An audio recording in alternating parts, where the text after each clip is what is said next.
The United Auto Workers Union is back at the negotiating table with Detroit's big three automakers. This as workers in Missouri, Michigan, and Ohio are still on the picket lines. NBC News correspondent Jesse Kirsch has the latest. As the United Auto Workers strike against the big three rolls into day 4, this morning, signs of hope. The UAW writing on Saturday, we had reasonably productive conversations with Ford. Doesn't that seem like a long way to have come in a positive direction? Yeah, it does. But it also tells us that it's not an agreement yet. So you can be as reasonable as possible, but is there agreement for us to get back to work and continue to provide for our families? The company writing, Ford remains absolutely committed to reaching an agreement that rewards our employees and protects Ford's ability to invest in the future. General Motors also restarted negotiations with the union. And while more bargaining with Stellantis is expected today, the union and Jeep maker bickered over the weekend. We're just a number to them. They do not care. The stalemate impacting more than just those on strike. Ford says it laid off roughly 600 non-striking workers because of the walkout. And the companies have made some significant offers. But I believe they should go further to ensure record corporate profits mean record contracts for the UAW. And Biden says top aides are coming to Detroit.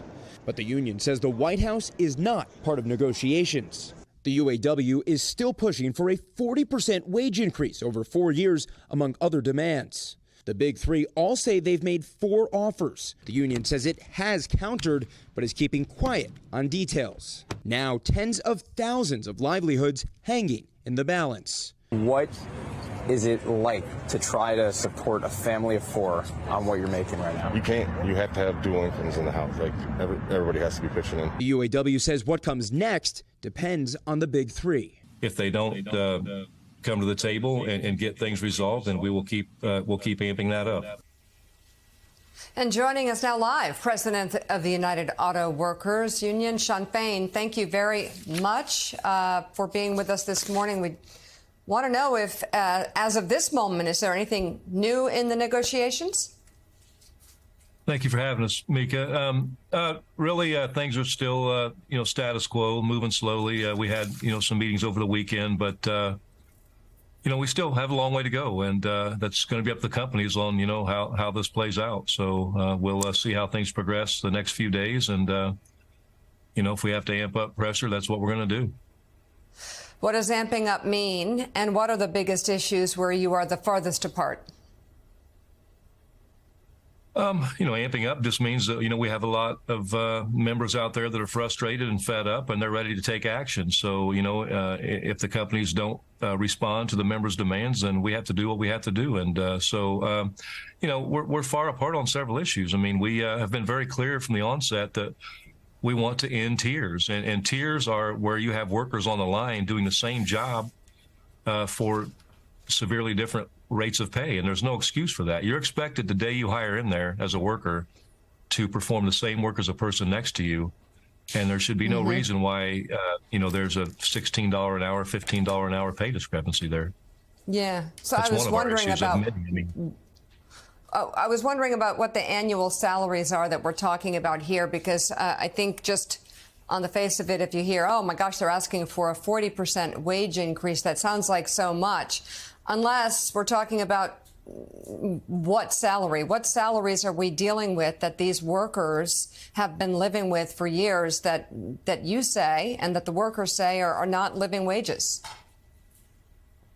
So the top rate of pay for our workers is around $32 an hour. And if when a worker hires in, you have to understand the migration now, the pathway. They hire in as a temp worker. They could be a temp worker for anywhere from, a year to 5 years or more, and they're making 15, 16 something an hour. And then it takes an eight years to get to full pay.